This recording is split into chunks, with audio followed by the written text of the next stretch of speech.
Hi, I'm Justin. And I'm Michael. And this is our podcast where we discuss what we find interesting about the intersection of Web3 and digital security as we know it. Between us, we have years of experience securing digital products and infrastructure, which has led us to be constantly curious about what's next. Which is what this podcast is about, sharing our journey as we update our mental models for security in the next internet. Well, what are we going to talk about today? Today, the thing that started this whole idea for a podcast was us riffing on what we like to term the political economy of the web. And where did we even come up, or why did we even coin that phrase? It's because at the time, cast our mind back to about 12 months ago now, maybe even 24 months, Web3 was all the rage. And you and I kind of bonded. At one time, remember those many moons ago, we bonded over the potential of Web3. And so that's what this topic is all about, because we have the collective we, the royal we, think it could actually upend the political economy of the current status quo that we know to be Web2. What does that mean? Sounds like a lot of words. I will kind of turn that over to you, Michael. The question would be, why did this even occur to you personally? I know why it occurred to me, but why did it occur to you? And how would you differentiate it from other web revolutions, Web 1 to Web 2, web itself, and then Web 1 to Web 2, and then Web 2 to supposedly Web 3? Yeah. So this is like what, like 3 hype cycles ago on Twitter, right? Yeah. Was Web 3, I think. Yeah. Or maybe only 2. No, 3. Anyway, whatever. And yeah, like, so I think both of us have been kind of like crypto aware for years, right? For myself, not in any serious way. But like, first hearing about Bitcoin and all that kind of stuff years and years ago. I'm not gonna, like, if I say a year, I'm gonna get it wrong and be embarrassed. Yeah, so whatever. It's fine. 20 whatever, right? And at the time it was a neat thing.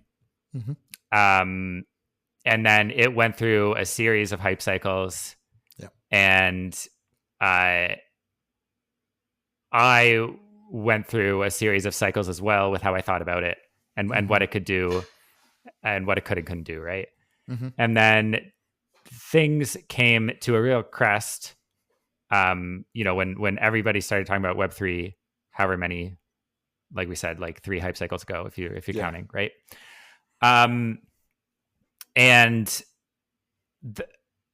So I started thinking about it more at that point and more seriously at that point. And there were a couple of things that locked into place about it for me there.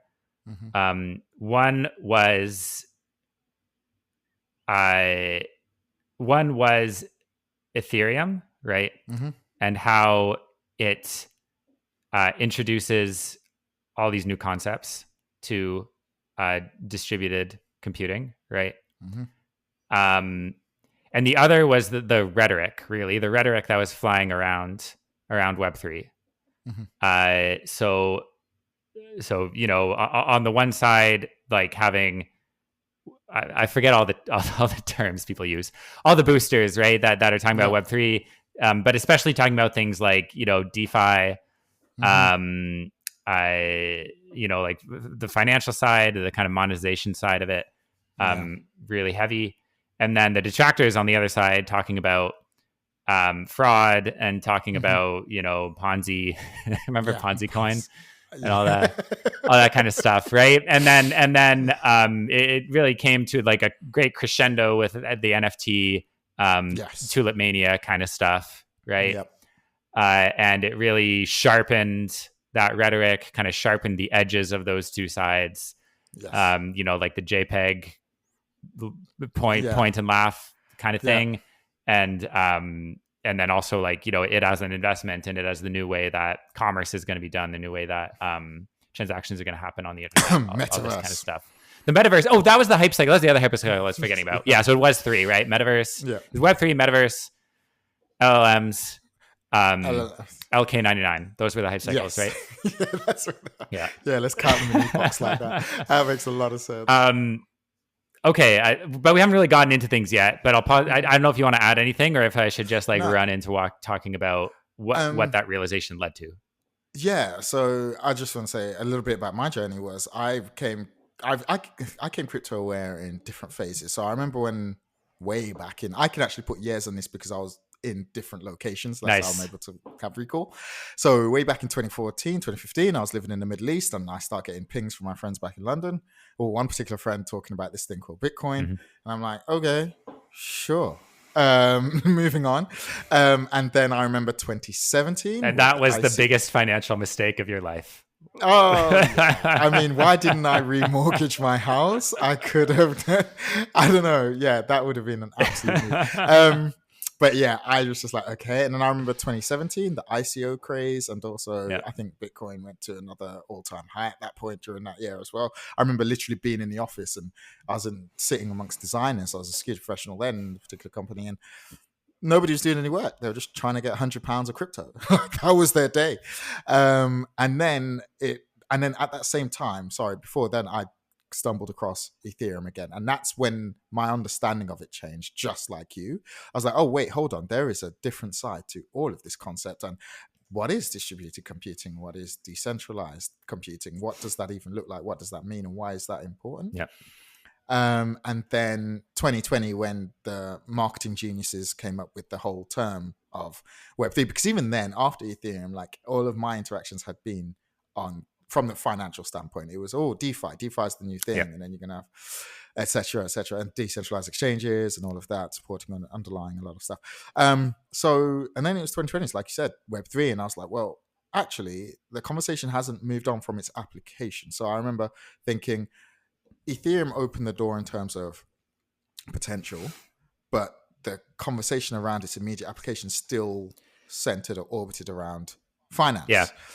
And then I was like, but isn't there more to this? Because when I was Yeah. reading those Ethereum white papers way back in 2017, 18, there was a lot more potential. We were going to have DApps and everything was going to be decentralized. So that's kind of the same. Those are the same. That's my journey of understanding and my journey of that's my journey of understanding it in relation to what Web3 is, and that's what then started me down this path of, okay, well, what does it mean to me, and why am I interested in it? Am I interested in it? Let's see what's That's the going to first this question, podcast.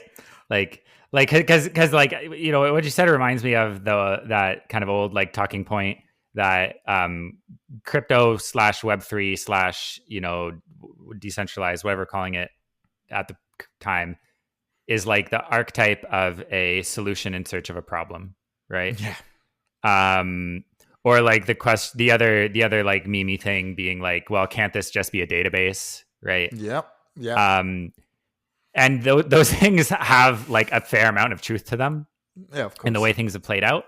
Mm-hmm. But they also are missing important bits too, right? Mm-hmm. So the place we've been talking about, and the place we want to go to next, I think, is like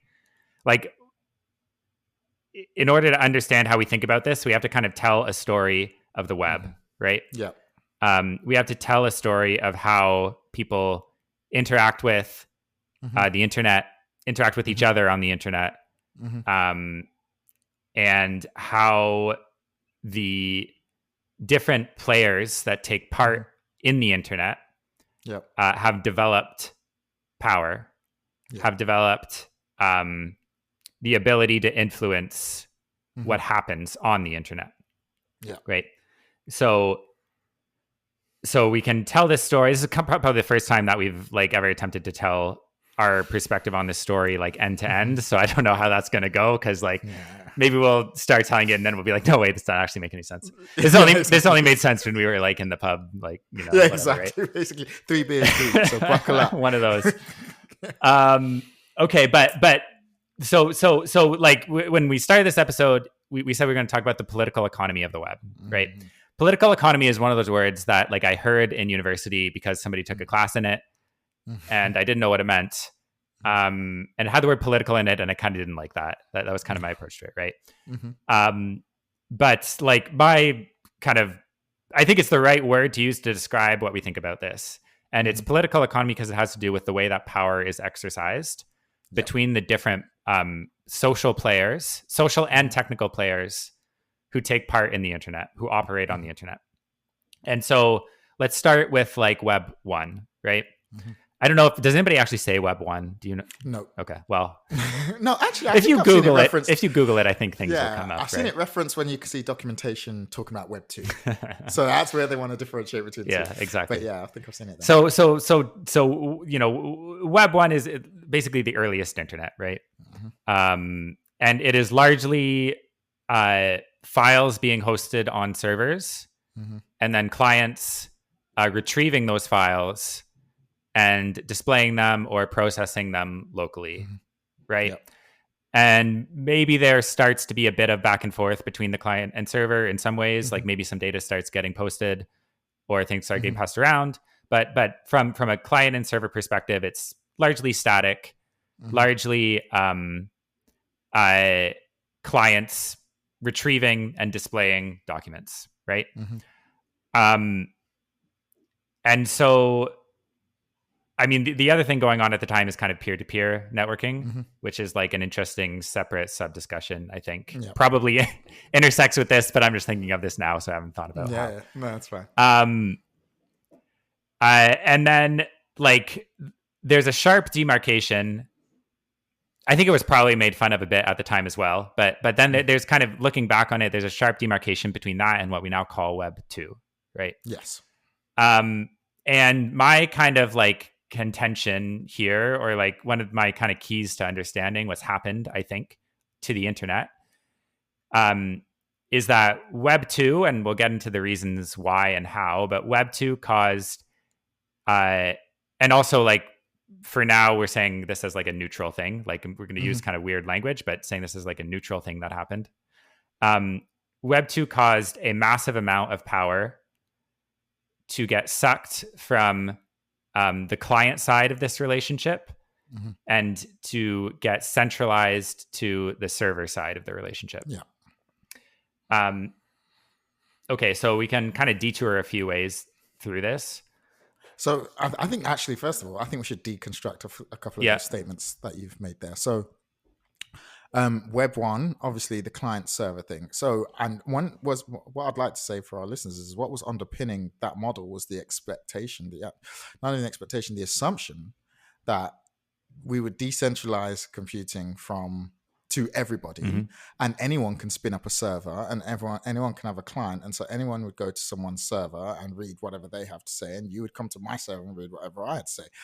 As we've now learned, that's not what happens. Like if you look at Wikipedia stats, for example, I think 90% of the content is authored by like 9% of its actual user base or something ridiculous like that. I'm sure there's a particular name for the rule, whereby most people actually consume. That's kind of human nature. There's a very few producers and large amount of consumers. Yep. So that assumption was kind of upended. So people would then when you start to get to the switchover period in my mind between Web 1 and Web 2 is when you get user-rich experiences in Web 2, which attracts attention. And so people start to realize this. And obviously people want to monetize it for whatever reason. Won't touch that yet. But the demarcation is basically more servers I have, the more people I can have, more people that can visit my service or whatever I'm doing. I can basically start to amass a large amount of attention. And that's, to me, when the power imbalance strikes, because ultimately it was built on a false premise of you can do this, but would you do this? Those that do will then start to monopolize. Well, there's an actual official word, I guess, aggregate all of the attention, and then with attention comes power. But I don't want to go too far ahead. No, that's good. That's good stuff. Like the Web 1 vision is democratized, right? By default. And at the time, nobody thought it could be any other way. Or I'm sure some people did. Like, nobody saw it developing along another way, right? It was default kind of this democratized system in that way. And democratized in the sense that power was distributed because servers were many, like the relationship between servers and people or whatever, ownership by people was like many. And then, I think you hit on like one of the things Web 2 brought was user-rich experiences, right? And that was a technical achievement. Right. So there were some technologies that underpinned that. it's interesting. I don't know if this is like a side discussion, but Go on.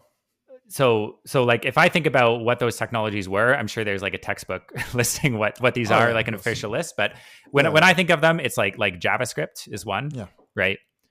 Um, and like kind of rich rendering, which like Hmm. server side rendering is another, Yeah. right? And it's interesting that one, like JavaScript is actually like a client side Yeah. It technology, was. It was built with the intention of built to being. be a client side technology. Hmm. Doesn't really operate like one though anymore, right? Very quickly stopped operating like one because the JavaScript that would then get deployed to the Hmm. client was coming from and controlled completely by the server, right? Yeah. Um, and then yeah, server like that kind of rich rendering where like when you put in a request to a Hmm. server, um, like obviously like I guess REST is another key technology underpinning all Yeah. It this, was right? MVC as well as a Yeah, model architecture. yeah, exactly. So like like enabling the ability for me to request something from a server, for that content to be dynamically generated, like for the Hmm. response to be dynamically generated, and Hmm. then fed to me as the client.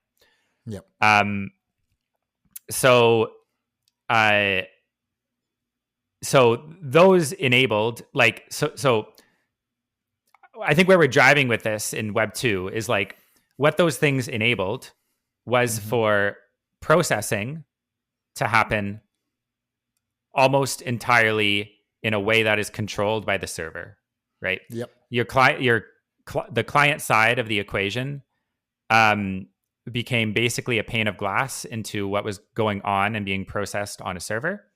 Hmm. Um, that server was had the vast majority of the processing happening. Yep. And like, I think if we were to kind of try and put into like a pithy sort of catchphrase, which is probably so simple, somewhere else has used it, I'm sure. But like Hmm. on the internet, like code is power, right? Agreed. The ability to control the processing that happens over a interaction on the internet Hmm. is the exercise of power on the internet. Yeah. And so those technologies and this end state of Web 2 is the channel or the medium through which that like power differential or that power transition happened. Like the Yes. seesaw kind of got weighted completely down to the server side. Yep. Um, because that's what the logic of the technologies dictated. Yeah. And um, like you said, like socially, we followed suit in that because Hmm. um, the thing, like the thing that is Web 2, the kind of like Web 2 par excellence Hmm. is the platform, right? Yep. So the organizations that came to power in Web 2 Hmm. and entrenched themselves Hmm. in that paradigm of the internet were the platform companies, I right? 120% agree. And so as a result of that, they start aggregating power by definition, right? They've basically got all the hosts. They then start dictating how you should interact because at the end of the day, they start building models around, hey, we need to monetize this information or we need to monetize this attention or this power that we have. So we need to start building business models around it because hosting stuff isn't cheap. And so as a result, you end up with it's almost like a self-fulfilling prophecy. This works for this. We need to be able to support this because it becomes a flywheel of money generation, so to speak, or profit generation. Mm-hmm. And so we need more of it. And we need to also be stronger, more, what's the word? More opinionated in how you're going to engage with it in a way that it works for us. Yeah. That's the key bit, right? It's not You're not going to engage with this technology on your terms. You're going to engage with it on my terms because guess what? My server, as you said, is the computational resource, and therefore it's a literal expression of power and how you engage with this technology. And that played itself out through every single touch point that you have with a Hmm. platform on the internet, Yep. right? It's technically, like we talked about, Hmm. it's in terms of where the code that dominates your experience gets run, certainly, Hmm. but it's also legally, right? And Yes. there's it's a meme that you like sign your life away when you accept the terms of service agreement, Hmm. and that's this power relationship, Hmm. um, kind of mediated through that technical logic of Web two Yep. playing itself out, but in a non-technical arena, in a legal arena, right? Agreed. And Um, I also, sorry to yeah, cut you no, here, go. but I also remember there was a controversy. I think this must have been way back in like 2012. Again, I'm really reason to pull this year at my ass is because I know where I was. But I remember someone publishing an article about the death of general purpose computing because now clients were being physically. It was a Nintendo. I think it was Nintendo 3DS Mm, at the time. Was basically being locked down in such a way that you wouldn't even be able to run. Basically, you can only run signed software, and that's when people started to get scared. It was like, okay, but I should be able to run anything on this because I've bought this device, I own this device. yeah, But now we're creating clients for the sole purpose of you experiencing my content the way I want to. And in some cases, it was like, okay, we could even lease this back to you. Like, so at yeah, what point do I actually have any power to dictate how I engage with this technology? It's all dictated to by you and you have a business model in which I just fit in yeah, and then yeah. basically continue to run on that hamster wheel. Sorry, that was my Yeah, no, soapbox. absolutely. Oh, yeah. Yeah, I got it. I Sorry. got it. Yeah. Cool, cool, cool. Yeah, like I think there's a couple of flags we can plant from this point, like looking forward, right? Hmm. Um, the gaming example is an interesting one that I hadn't thought about before. Hmm. Um, and it has its own, I think, interesting, like, okay, forget the flags, stop planting flags. Okay, One thing that I think is interesting to mention at this point go on. is that, like we mentioned at the start that we often we like to look at things from a security perspective as well, right? Of course. Um, because of our interests, because of our day jobs, and all that, right? Hmm. So one thing that's interesting to me, which is just coming to me now, is that there's a class of security problems in the world of Web two which occur because a client tries to upend this power relationship, Hmm. right? Um, so things like like what limited power does a client have in this relationship? Well, the power that it has is the ability to modify to Mm. the extent possible the request that it makes, Yep. right? And so there's a class of I don't know, vulnerabilities or whatever where that you can basically classify as like client doesn't behave as it should, or Yep. like client rebels, right? Like it Completely. modifies a header that the Hmm. server doesn't expect it to modify or doesn't think it should be able to modify, right? Hmm. And so, or in the gaming example, right? Um, this is like the whole thing about like trying to run untrusted software on the physical Hmm. devices, right? Hmm. Like it's the end user kind of trying to take over and assert power expressed through Hmm. the operation, like expressed through Hmm. the code, through the processing of the piece of hardware, right? Yeah.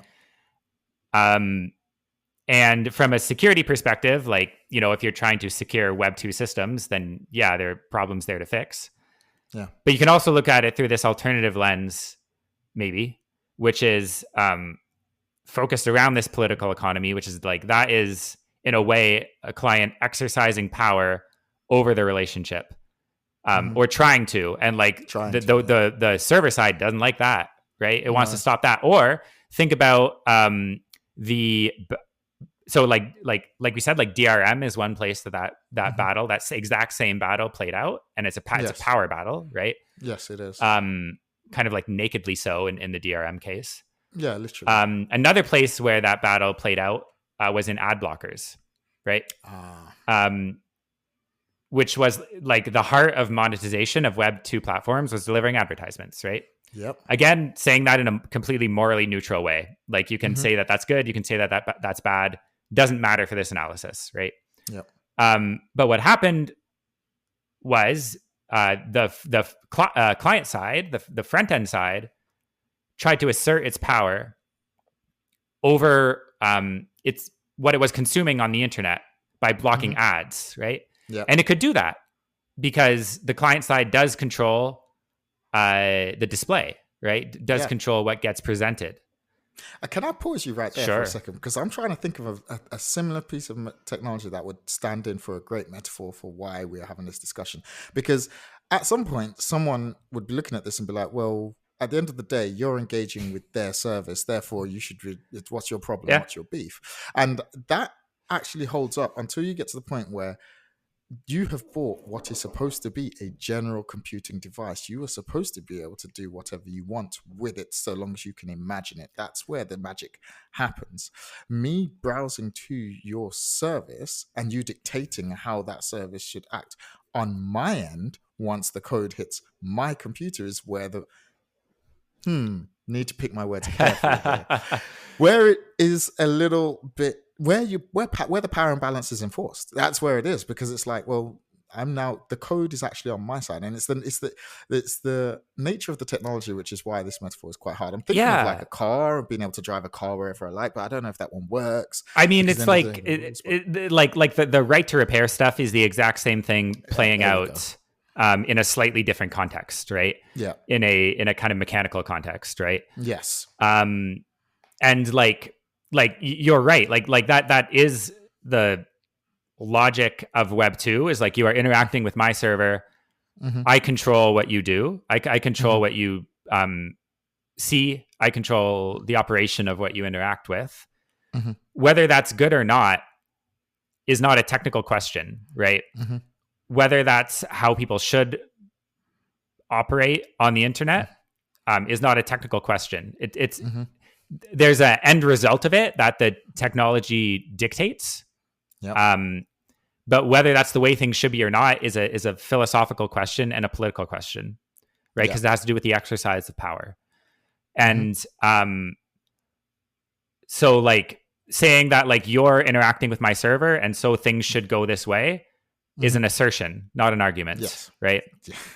And like the way you can kind of tease an argument out of that, or the way you can kind of like evaluate that is like, what has that led us to? Right. Like that's the logic that we've been living under on the internet for, I'm going to get the number of years wrong, but you know, let's 20 to 25 years. Yeah. Right. What has that led to? And is that what we want? Right. Yeah. Like critically as like, you know, as people, as humans, is that what we want? And I think that is the key question. Is that what we want? Because we've accepted it as it is, but how do we know we're not unlocking? And I think this is going to bring us full circle to our hype now. Number one, the political economy thing, and number two, Web3. But are we hobbling the capacity or the capability of this amazing invention? Yeah. Probably, in my eyes, one of by far the greatest inventions the human mind has ever. Yeah, there's like fire, there's the wheel, the printing press, and then the internet or something, right? Maybe vaccinations. Sure. Yeah, literally, that's it. And yeah, like, are we hobbling its capability as a technology because we've decided to accept this assertion that this is how it could be? Because at the end of the day, it's optimized as a profit-generating machine as opposed to what it could actually really be about. But then again, I guess the fair question would be back to me was, okay, so what else do you think it could be about? Yeah. Because it is doing other stuff as well, just not to the same scale. And the capabilities are there, but it's not available to the general. It's not that it's not available to the general public. It's just not really known or doesn't do that. And I think with the internet, with anything decentralized and distributed, the more participants, the more powerful it becomes, or the better, and its utility grows. So if you've only got a small niche of people using it for all of these great things, I would question: is that a success? Yeah. Or depending on what your markers of success are. Absolutely. I think like one. Like there's so many ways you can look at this question, right? And I think we don't need to, like, I don't know, maybe it's a different topic to go into all of it. But I think one place that the question gets sharp is like, who owns what happens on the internet, right? And this is going, like, you can probably see the way that this slides into Web3 for spoilers or whatever. But like in Web2, because there's this power imbalance, right? the place that ends up logically, so that power gets sunk into platforms, right? The like we said, like the marquee thing of Web 2 is the platform. So power, like they're like this gravitational like black hole that kind of sucks power in towards it. And that plays out in the ownership of what occurs on the internet, what gets created on the internet, right? Because when you use a platform, by and large, you do not own what you do on it. Nope. Because that's what the logic of Web 2 dictates, right? Yes. And they're like, it's kind of on rails, and there isn't going left or right, right? And just to delve into that, for the tech heads out there, it's very simple. It's at the end of the day, I'm hosting my content on someone else's servers. So fundamentally, I play by their rules. Yeah, exactly. Even if I generated it. And that's because the location of data but also critically the location of the processing that happens over data, like we're just kind of beating the same thing over and over again, but that is power and that is ownership, right? Yep. Having ownership over something is the ability to change it, the ability to exercise power over it, right? And in Web 2, that is the server and that is the platform, right? And it kind of cannot be any other way. Yep, agreed. So, like, I don't know if it's time to jump now, but like then with that, like all that said, right? This is where we get to the point where like Web3 is an interesting thing. Yes. Right? Because there have been attempts after attempts to stem the tide of this logic, right? To rebel against it. Like we talked about, like how that played out in like ad blockers, how that plays out in right to repair, how that plays out through even security vulnerabilities. And all of those are working against the logic of Web 2. And so they are in a way like doomed to failure, right? It's like the long defeat kind of thing, right? Yeah. Web 3, what's introduced through Web 3, but particularly what's introduced through Ethereum or things like Ethereum, is the opportunity to change that, I think. Yeah. I think 100%. Yeah. And I mean, go on. No, you go. No, you go. Because I think I know where you're going. So the reason why is because of what we just said. It's because power is exercised by where processing happens, where code is where power is exercised. And until Web3 came along, nothing changed where code was. Code was on the server. Code was in the platform. No matter what you do, that's where power is going to be on the internet. Yeah. The thing that Web3 introduces, and the thing that like Ethereum introduces, or the EVM or whatever, is the true ability for code to not be on the client, for code to not be on the server, for code to be in a third place, a truly new third place. And importantly, not for data to not like, the important bit isn't that data can be there. The important bit isn't that like rendering can be there. The important bit is that code can be there, right? And code is the exercise of power over and over again. I mean, do you know what's best about that? Code is the exercise of power. It's also, remember when code was law as a meme was going around? Code totally. And that's that was in Web3 actually. They said code is law. And literally that's basically what you're talking about, except you've retrofitted it to Web 2, because that's what we saw in Web 2. And this is now a natural outgrowth of, okay, if code is power, as we've seen, but we've never put words to, in Web 3, code is law, because at the end of the day, once you push it to a given blockchain, getting a bit too far in the weeds here, but that's what's going to run. And the point is, everyone can see it, more importantly. Transparency, you get that. And then you also get the fact that everybody, again, can actually have the opportunity to actually push there and not worry about hosting, because the costs of hosting are distributed and distributed. But I'm getting too far ahead. But yeah, code is law is what's ringing through my head when you're saying code was power in Web 2 or on the internet. As a fact, not even Web 2, code is power on Web 2 on the internet. Yeah, absolutely. Yeah. And so like uh, Web3, Ethereum in particular, Mm-hmm. introduces this new third place for Mm-hmm. code to be, Mm-hmm. and that third place has a bunch of important features, right? Mm-hmm. And like you said, like the key feature of it is decentralization, right? Mm-hmm. The the the logic that gets broken is that like this code is no longer controlled Mm-hmm. um, by a single actor, Mm-hmm. right? In a way, I mean, Yep. we like you can get into specifics of that, obviously, right? Yep. Yeah, so it's decentralized, it's transparent, and Mm-hmm. this is where all the buzzwords about web, like all the buzzwords you hear about Web3 come in, and you can say them and they'll be true, but like Mm-hmm. the reason that's important isn't just because you can apply these labels Mm-hmm. to the thing. The Mm-hmm. reason that's important is because the way that it breaks the political logic that dominated the web, right? Mm-hmm.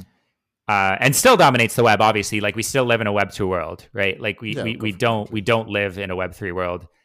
Will we in the near future? Like likely not. I don't know. I don't know how to. I mean, it depends because it's funny. I was just looking up on the Gartner Height cycle right now, and Web3 is still coming up into the peak Okay. of disillusionment. I think, or Okay. no, trough of disillusionment, peak of expectations, Yeah. or Yeah. Yeah. something Yeah. like Yeah. that. Whereas NFT has already gone down. So they Ah, separated out Web3 from that's NFT, which was interesting. actually interesting. Mm-hmm. And then decentralized identity again, which is a heavy feature of Web3. But let's not get into the weeds there. What I do want to say is building on your point there about um, code being power and therefore distributing the power.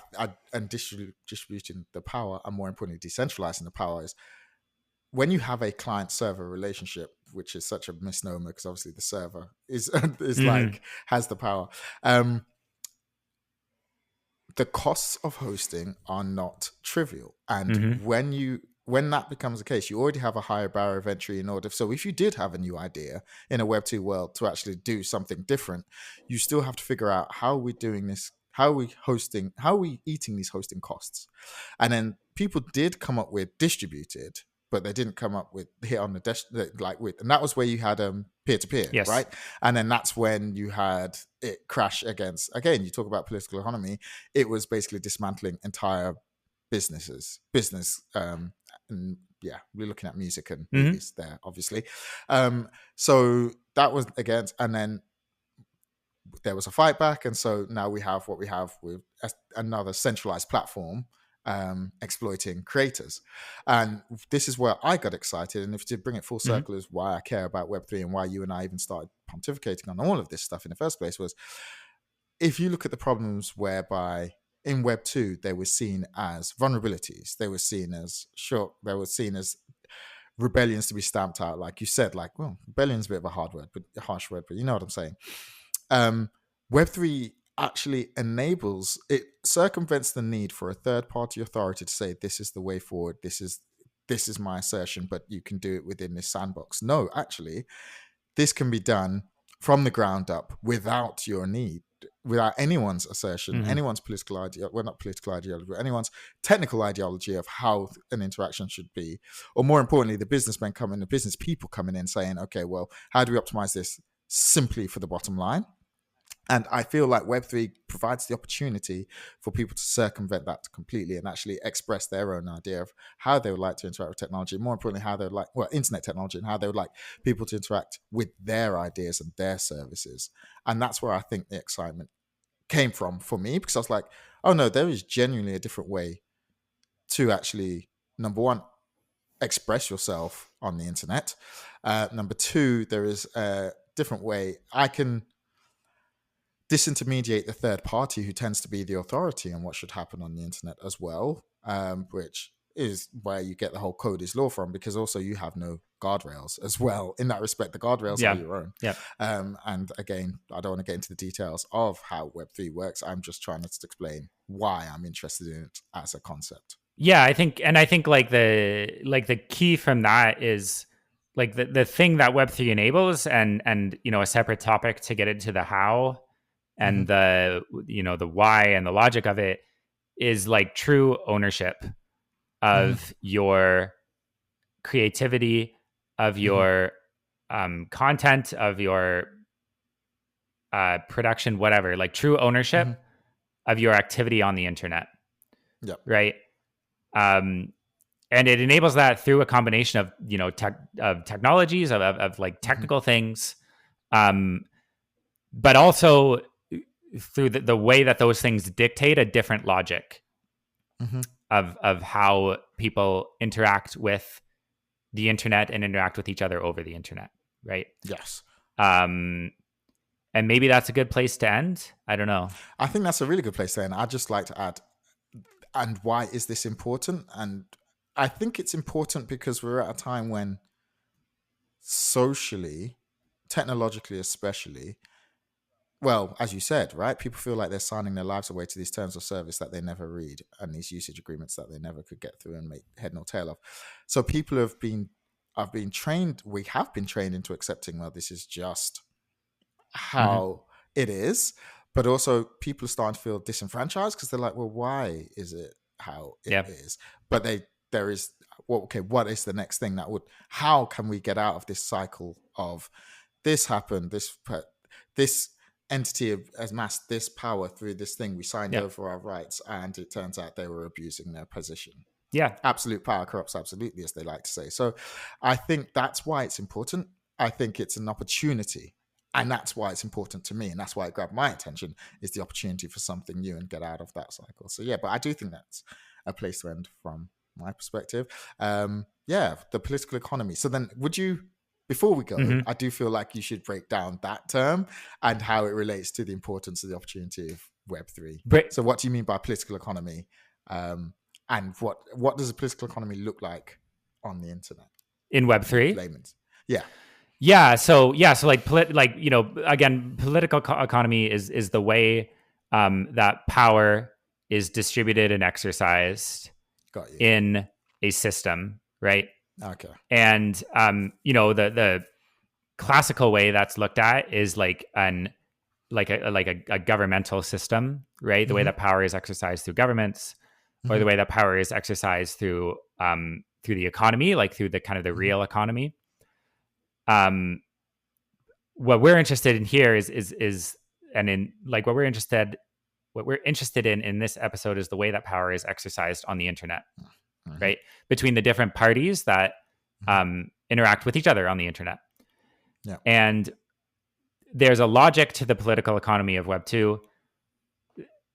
There is a different logic to the political economy of Web 3. And Yeah. like you said, like people are maybe getting to the point where um, really the thing that they're feeling and the question they're asking is like, well, like could this be different, right? Mm-hmm. And we it's kind of like fish not realizing it's in water sort of thing. Like that's the world we've lived in Web 2. Like, could Mm-hmm. this be different? The answer is yes, right? Mm-hmm. Like it's a series of technologies and a series of social systems that developed over those technologies that dictated the logic of Web 2. There are different ones, and there is Yes. a different one Mm-hmm. that is starting to crystallize Mm-hmm. around these Web3 technologies. Can't believe I just said the word Web3 technologies, but around these Web3 technologies, right? So can it be different? Yes, it can be. Mm-hmm. And the way that that's different and the implications of that, I think, is what we're interested in, right? Definitely. And hopefully that's what we'll explore over the coming Cool, episodes as well. cool. Well, we'll call it there. And we'll call it there. Thank you for listening. And we'll catch you in the next episode. All right. I'll hit stop, I guess. We can cut stuff out. Go We can ahead. cut stuff out. So. Yeah, of course.